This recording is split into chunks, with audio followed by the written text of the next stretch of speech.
Fala pessoal, muito boa noite, bom dia, boa tarde, qualquer hora que você estiver vendo esse vídeo. Estamos começando mais um vídeo. Hoje eu vou te falar 3 gatilhos que podem levar o Bitcoin ao tão sonhado $200 mil ainda neste ciclo. Se você ainda não curtiu o vídeo, não mandou para o seu amigo, não se inscreveu, aproveita esse momento para fazer isso e manda também para o seu amigo aí que tá crente que a gente logo vai entrar em algum marco, beleza? Sou André Franco e hoje nós vamos falar sobre os 3 gatilhos que podem levar o Bitcoin à casa dos $200 mil, né? Primeiro a gente precisa contextualizar do porquê estamos falando disso. A gente veio de um bear market muito delicado para as empresas como um todo em 2022, que teve com a quebra da FTX.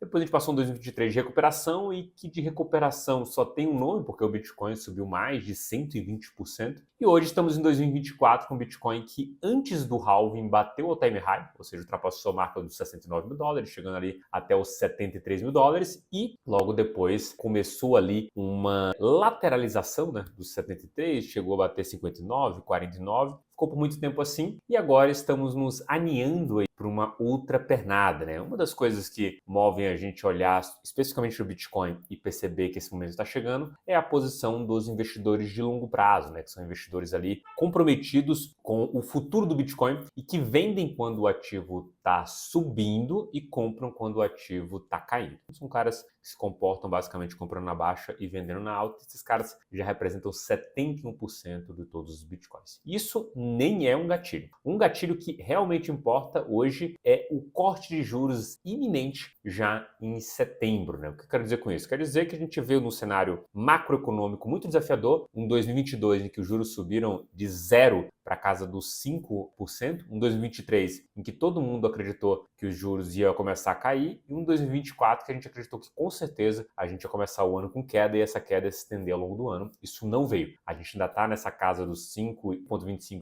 5,50 e agora a gente caminha para o processo de corte de juros. Esse corte de juros, ele vai fazer com que a gente tenha uma enxurrada de dinheiro saindo desse investimento mais seguro nos Estados Unidos e migrando para investimentos de risco de maneira geral, que incluem também o mercado cripto como um todo. Quer dizer que esses trilhões de dólares, 2 trilhões de dólares que estão na mão do varejo, 8,8 trilhões de dólares que estão nesse mercado como um todo de crédito americano, de bond americano, ele vai migrar? Não, e nem precisa. A gente fala hoje que o mercado cripto tem um pouco mais de 2 trilhões de dólares, então quer dizer que se entrasse alguma coisa na casa de dezenas ou centenas de bilhões de dólares, já seria um fluxo interessantíssimo. Uma coisa é que hoje o fluxo do ETF entraram pouco mais de 10 bilhões de dólares, já fez todo esse movimento de alta que a gente teve no Bitcoin. Então, caso mais dinheiro desse, uma ordem de magnitude maior do que esse dinheiro entre em cripto, a gente naturalmente veria uma pernada de alta. E esse é o primeiro gatilho que a gente está esperando. Dia 18 tem reunião do Fed e essa reunião do Fed pode trazer boas surpresas para o mercado, que seria o corte de juros, mas eu diria que não seria uma surpresa, já que o mercado inteiro está esperando. Mas talvez a melhor palavra aqui seja que o Fed venha a outorgar aquilo que o mercado já estava pensando a priori, né? Então a ideia de que o corte de juros vai vir e isso vai começar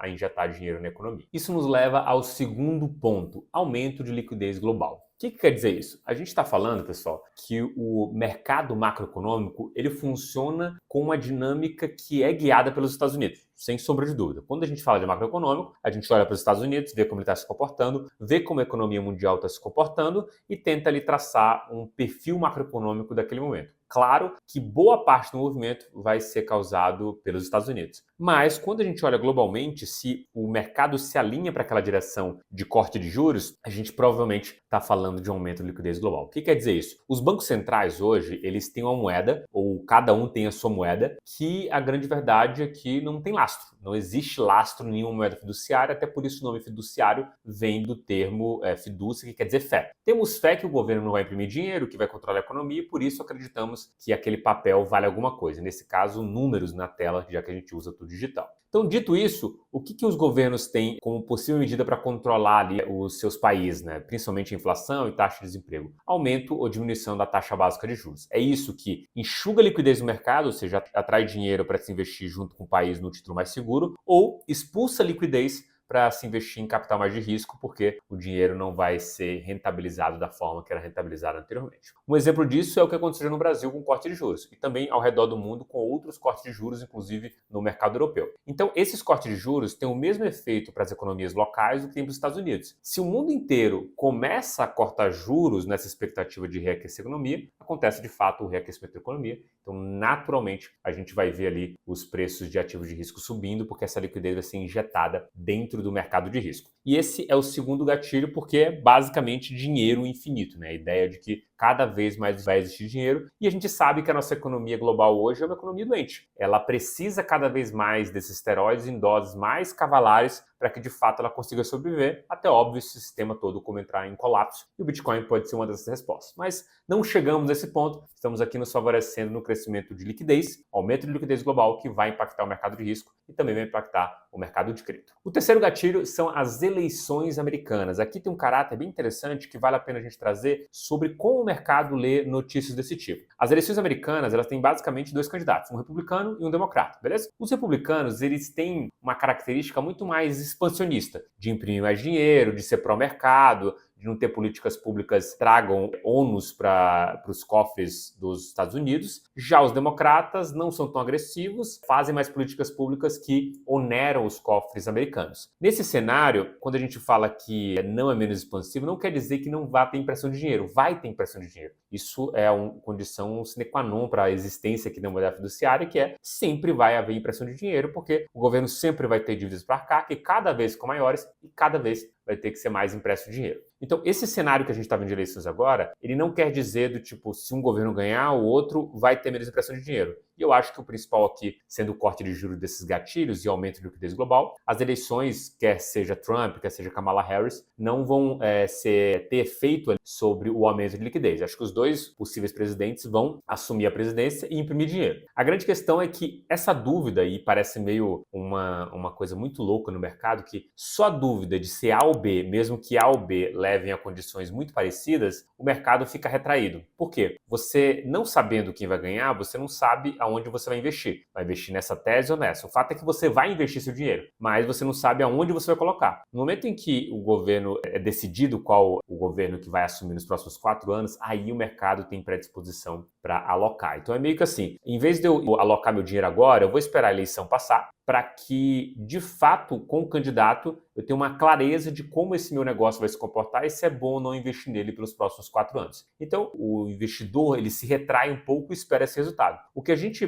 pode ter é um mercado meio lateralizado ali até outubro, e eu digo lateralizado porque a gente pode ver os preços subindo, mas não de maneira tão agressiva, e depois da eleição a gente vê uma grandíssima porrada. Eu, sinceramente, vendo esses gatilhos, vendo essa clareza, inclusive o gatilho, que não é nem gatilho, que é a posição dos investidores de longo prazo, que está batendo suas máximas agora, estamos em 71% e o máximo foi de 75% nesse ciclo. A gente está vendo corte de juros iminente, já com uma prerrogativa de 100% dos agentes achando que vai ter algum corte, e desses 100%, pelo menos uns 30% achando que vão ter 2 cortes na curva, ou seja, um corte de 50 pontos base. Aumento de liquidez global, com todos os governos e bancos centrais do mundo diminuindo taxa de juros e injetando liquidez na economia. E eleições americanas, eu não perderia tempo nesse momento do mercado de investir em cripto. E aí nem é fazendo DCA, que é aquelas compras recorrentes. O ideal agora é você se posicionar, ter uma carteira bem balanceada aqui e saber atravessar os próximos meses dali em diante. Só para te dar uma dica, se você estiver perdido e não sabe como se comportar aí nos próximos 12 meses, eu vou fazer um workshop